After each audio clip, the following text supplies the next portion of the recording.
ఆయనకి హాస్పిటల్కి వస్తే ఇక్కడ విజయవాడ హాస్పిటల్ తీసుకొచ్చాం. ప్లేట్తో మొత్తం ఇట్లా చేసి ఛానల్స్ బ్యాక్ చేసి మళ్ళీ పైన ఇంకొక ప్లేట్ వేసారు.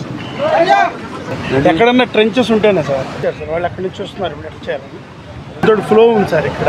అది స్టేబుల్ వాటర్ అయితే ఇది వచ్చేటప్పుడు అటు ఇటు కాకుండా పడి ఉన్నా సార్. దాని కింద నుంచి ఇప్పుడు వెళ్ళొచ్చాడు. దాని మీద ఆగి ఉంది సార్ అక్కడ. ఇది 4 మీటర్లు ఉంది సార్. 11 అడుగులు 12 అడుగులు ఉంది సార్ బోట్. ఇది ఎలా లాగాలంటే అది అలా వెళ్ళాలి కదా, వెళ్ళిపోవచ్చు సార్.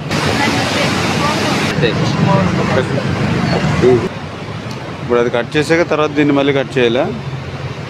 అది కట్ చేస్తే దీన్ని ఈజీగా డిలీట్ చేయొచ్చు. అంతా ఒకటే. ఇంకో 2 టీంలు పెట్టుకుంటే బెటర్ కదా. చూసుకుని అన్ని యాంగిల్స్ పెట్టండి. ఇప్పుడు వాళ్ళు కూడా రమ్మానండి. ఎలుకలు అవుతున్నారు. 2 కూడా బ్యాచ్లు కట్టుకున్నా.